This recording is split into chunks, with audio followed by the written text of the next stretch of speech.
जय हिंद। मैं श्वेता तिवारी आपके सामने फिर से एक नए चैप्टर के साथ हाजिर हुई हूँ and welcome to RV classes 30। हमारा आज का चैप्टर है इमारतें, चित्र व किताबें। ये एनसीईआरटी आवर पास्ट 1 से लिया गया आखिरी चैप्टर है, चैप्टर 11। जी हाँ, क्लास 6 का चैप्टर 11 आज का आखिरी क्लास है हमारा हिस्ट्री का। इसमें आज हम लोग को क्या क्या पढ़ना है, कौन कौन से टॉपिक कवर करने हैं। तो इसमें सबसे पहले हम लोग स्तूप के बारे में जानेंगे हिंदुओं के पौराणिक महाकाव्यों के बारे में, पुराणों के बारे में, ग्रंथों के बारे में, तमिल महाकाव्यों के बारे में, उनकी लिखी संरचनाओं के बारे में। इसके साथ ही महान गणितज्ञ आर्यभट्ट के बारे में हम लोग बहुत सी जानकारियां आज प्राप्त करेंगे। तो ज्यादा समय ना गवाते हुए हम लोग हमारा चैप्टर स्टार्ट करते हैं, जिसका नाम है इमारतें, चित्र, किताबें। इसमें सबसे पहला हमारा टॉपिक आता है स्तूप के बारे में। स्तूप ये एक इसका शाब्दिक अर्थ जो होता है वो ढेर होता है, यानी कि ढेर से बनाया गया इमारतें कोई हम लोग स्तूप कहते हैं। ये प्राचीन काल में बौद्धों से रिलेटेड था और इसमें बौद्ध धर्म के बहुत सारी चीजों को रखा जाता था, जैसे कि वहां पर लोग किस तरह से रहा करते थे, उनकी जीवन शैली क्या होती थी, उनसे जुड़े हुए बहुत सी वस्त्रों को, पांडुलिपियों को, ये सारी चीजों को वहां पर एकत्रित करके रखा जाता था।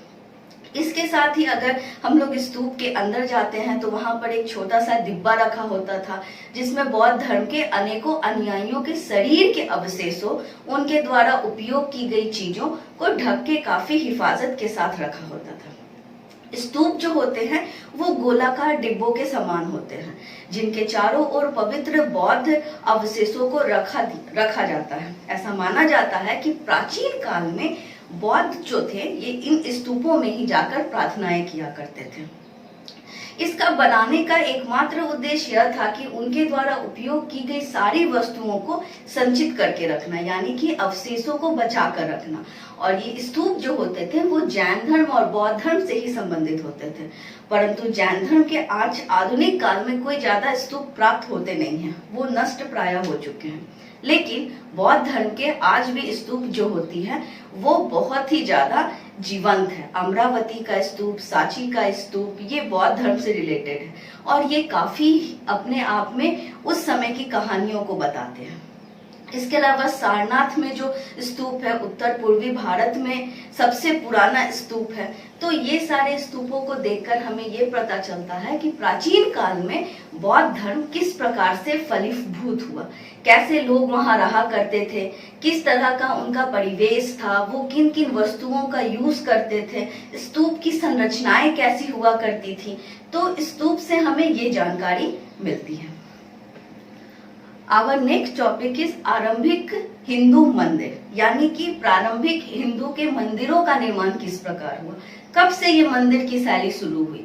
तो सबसे आमतौर पर हम लोग ये जानते हैं, मतलब प्राचीन काल में भी ये फैला हुआ था कि राजा मंदिरों का निर्माण करते थे और इसमें योगदान आम लोग देते थे, मतलब कि आम जनता जो होती थी उसमें योगदान देती थी। राजा ने, उनके पास बहुत सारी जमीनें होती थी, तो वो लोग बोल दिए कारीगरों को कि एक मंदिर बनवाना है, तो अब उसके लिए मनी चाहिए, पैसे चाहिए, कर चाहिए, तो वो कहाँ से आएगा।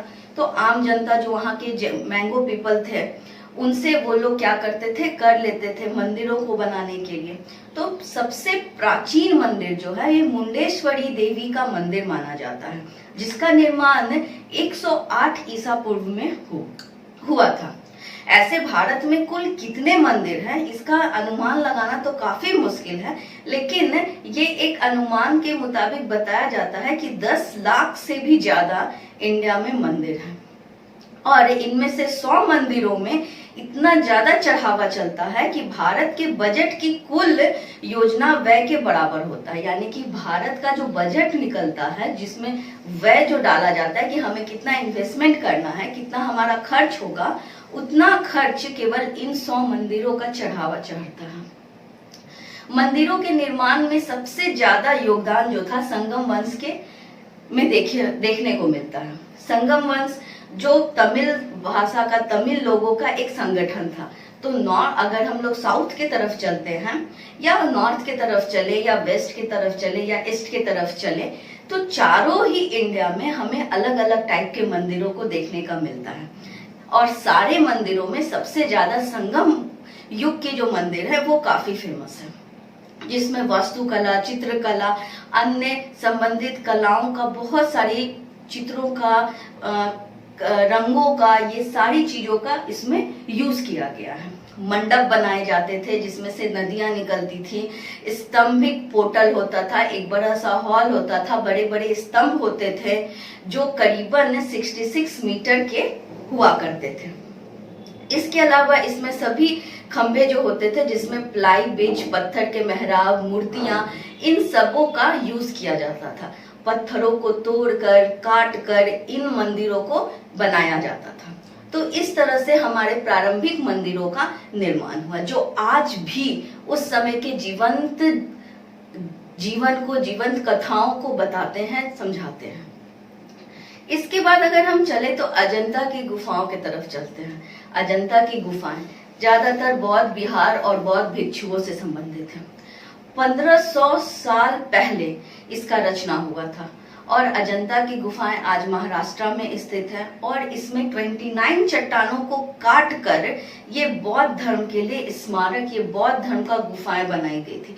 सोचिए गाइस, आज से 1500 साल पहले उन लोगों ने चट्टानों को तोड़ा और उसको गुफाओं के अंदर एक ऐसी चित्रकारी प्रस्तुत की जो आज भी उस समय के जीवंत जीवन को, एकदम सजीव जीवन को वर्णन करती है। तो इस गुफाओं में, इन गुफाओं का निर्माण जो था वो द्वितीय शताब्दी ईसा पूर्व से स्टार्ट हुआ था, और यहाँ बौद्ध धर्म से संबंधित चित्रण, शिल्पकारी उत्कृष्ट नमूने मिलते हैं, और जो उस समय के सजीव चित्रण को बताते हैं।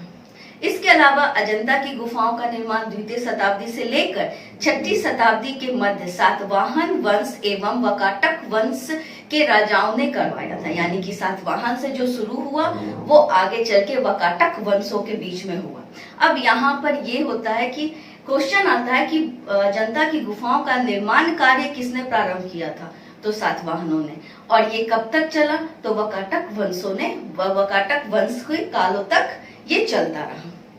अब इन गुफाओं में संख्या 19, 16 और 17 गुप्त कालीन की है। यानी कि ये जो गुफाओं में जो 16 गुफाएं हैं और 17 गुफाएं हैं, टोटल तो 29 गुफाएं हैं, जिसको काट कर अजंता की गुफाओं में गुफाएं बनाई गई बौद्ध विहार के लिए। लेकिन इन गुफाओं में भी 16 और 17 ऐसी गुफाएं हैं जो गुप्त कालीन थी, यानी कि गुप्त शासकों ने इसका निर्माण कार्य करवाया था।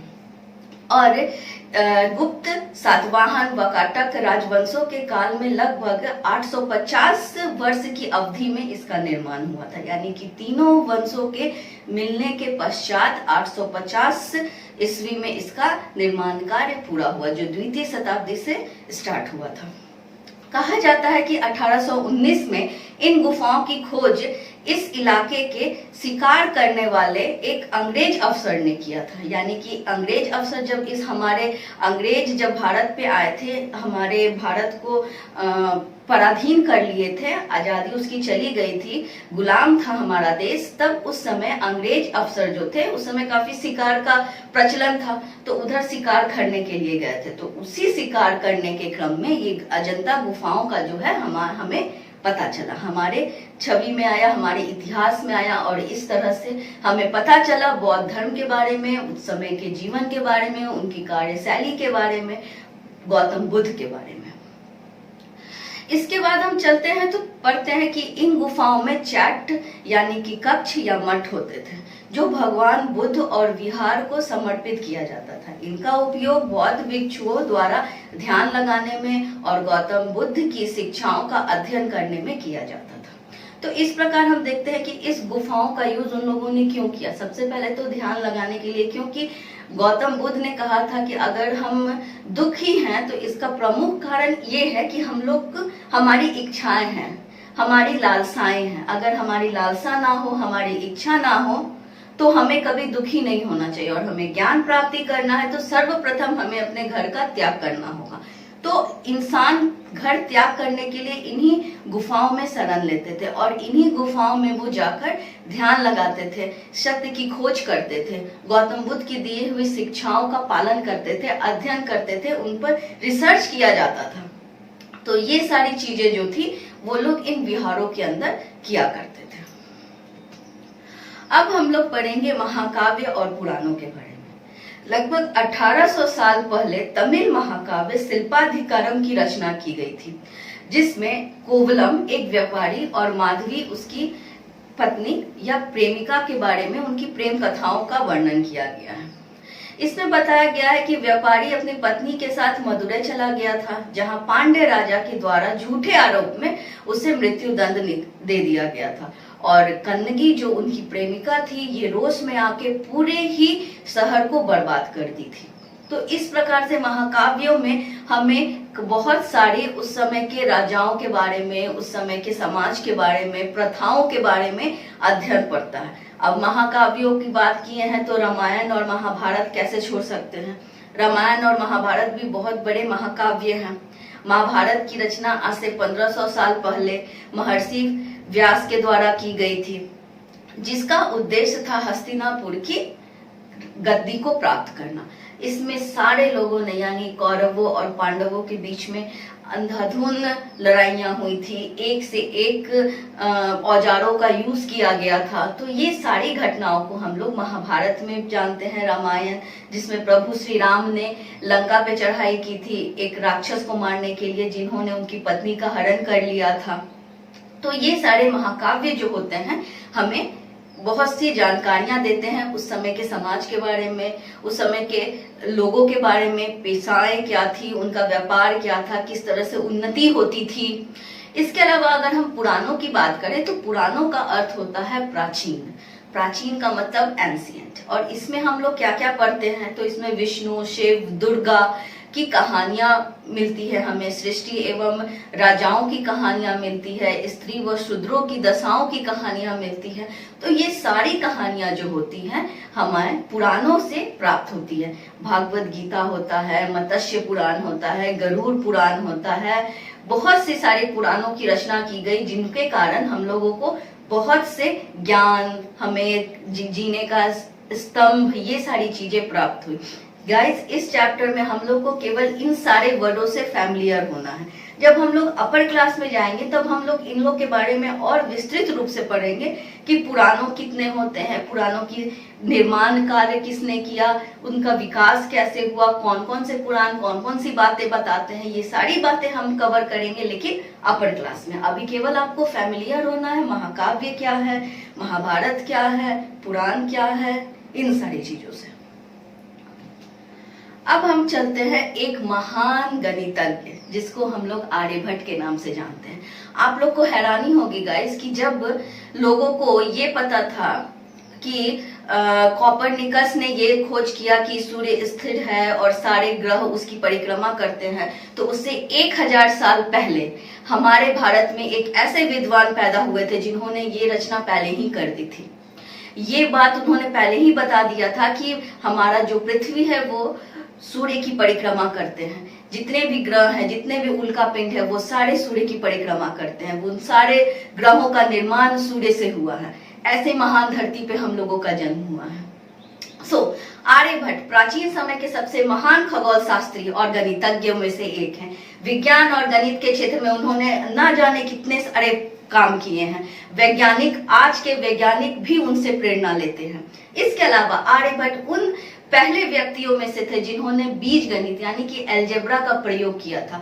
और हैरानी तो इस बात पर होगी आपको जब आपको पता चलेगा कि उन्होंने आर्यभट्टिका यानी कि गणित की एक पुस्तक को कविता के रूप में लिखा है, जिसमें उन्होंने बीज गणित, त्रिगोमेट्री, गोलीय परिमेय, ये सारी चीजों का वर्णन किया है। उन्होंने त्रिकोणमिति के 33 नियमों का वर्णन भी किया है। उन्होंने एक ऐसे बुक का निर्माण किया जो कविता के रूप में है, लेकिन उसमें सारे बीज गणित, अर्थमेटिकल प्रॉब्लम, त्रिगोमेट्री, खगोल शास्त्र, ये सारी चीजों का वर्णन है। ऐसे महान कौटिल्य का जन्म 1476 ईस्वी में कुसुमपुर में हुआ था। ये महान गणितज्ञ और खगोल शास्त्री थे। और मैंने अपने प्रीवियस क्लास में आप लोग को ये भी बताया था कि आर्यभट्ट जो थे गुप्त शासन काल में, यानी समुद्रगुप्त के शासन काल में उनके रत्नों में से एक रत्न थे। यानी कि भारत में गुप्त शासन काल में ही ये पता चल गया था कि पृथ्वी जो है वो सूर्य की परिक्रमा करती है, चंद्रमा जो है पृथ्वी से निकला है, वो चंद्रमा का उपग्रह है। चंद्रमा पृथ्वी अपने धुरी पर घूमती है और अपनी धुरी पर घूमते हुए वो एक चक्कर काटती है, जिसके कारण रात दिन होते हैं, मौसम परिवर्तन होती है और पृथ्वी पर हवाएं चलती हैं। ये सारी बातें आर्यभट्ट ने ईसा पूर्व मतलब कि कॉपरनिकस के कहने से 1000 साल पहले संबोधित कर दी थी। ये अलग बात है कि आज लोग कॉपरनिकस को जानते हैं, लेकिन नहीं, अगर पूछा जाता है कि सबसे पहले इन सारी चीजों का पता किसने लगाया, तो अगर ऑप्शन में आर्यभट्ट है तो हमारा आंसर आर्यभट्ट ही होगा। अब आर्यभट्ट के बारे में जानते हैं। आज हम सभी पृथ्वी के बारे में जानते हैं। जैसा कि हमने बताया, उन्होंने ये बताया था कि वो अपनी धुरी पर चलती है, जिसके कारण रात दिन होते हैं। मध्यकाल में जैसे मैंने बताया था, कॉपरनिकस ने ये सिद्ध किया था, लेकिन वास्तविकता यह है कि कॉपरनिकस से भी 1000 साल पहले आर्यभट्ट ने इसकी खोज कर दी थी। आर्यभट्ट ने पृथ्वी की परिधि का अनुमान 24,835 मील बताया था। सूर्य और चंद्र ग्रहण के हिंदू धर्मों की मान्यता को उन्होंने रिजेक्ट कर दिया था और उन्होंने बताया था कि आखिर सूर्य ग्रहण होते हैं तो क्यों होते हैं, चंद्र ग्रहण होते हैं तो क्यों होते हैं, हिंदू धर्म क्या। अब समझते हैं कि हिंदू धर्मों में इनकी क्या मान्यता थी। उनको लगता था कि 2 राक्षस है, राहु और केतु। राहु केतु जब आते हैं तो सूर्य को निगल जाते हैं, तो जिसके कारण सूर्य ग्रहण होता है, और केतु आता है चंद्रमा को निगल जाता है, जिसके कारण चंद्र ग्रहण होते हैं। लेकिन आर्यभट्ट ने इनकी ये मिथ्या को खत्म करके उन्होंने साफ साफ बताया कि चंद्र ग्रहण क्यों होता है और सूर्य ग्रहण क्यों होता है। ये सारी बातों को उन्होंने साबित किया। इसके अलावा इस महान वैज्ञानिक और गणितज्ञ को यह भी ज्ञात था कि चंद्रमा जो है पृथ्वी से निकला हुआ है और सूर्य की किरणों के कारण वो प्रकाशमय होता है। कोई भी अगर किरण होती है, सूर्य की किरण होती है, कोई भी उल्का पिंड है, ग्रह है, तो वो तारे हैं, वो सूर्य के प्रकाश से प्रकाशित होते हैं। इन्होंने उस समय ही ये साबित कर दिया था। आर्यभट्ट ने अपने सूत्रों से यह भी सिद्ध किया है कि वह एक वर्ष में 366 दिन नहीं बल्कि 365.2951 दिन होते हैं। इस तरह हम देखते हैं कि आर्यभट्ट एक महान खगोल विज्ञाता थे, जिन्होंने अनेकों सिद्धांतों का प्रतिपादन किया। पर दुख की बात यह है कि इनकी जानकारी हमें बाद में पता चली। दुनिया को कॉपरनिकस जैसे वैज्ञानिक मिल गए, लेकिन जब खोज से उत्खनन से प्राप्त हुआ तो हमें पता चलता है कि हमारा जो भारत था कॉपरनिकस से पहले ही ये सारी चीजें जान चुका था। सो गाइज, आज के चैप्टर में बस इतना ही। मिलते हैं नए चैप्टर में कुछ नई जानकारी के साथ।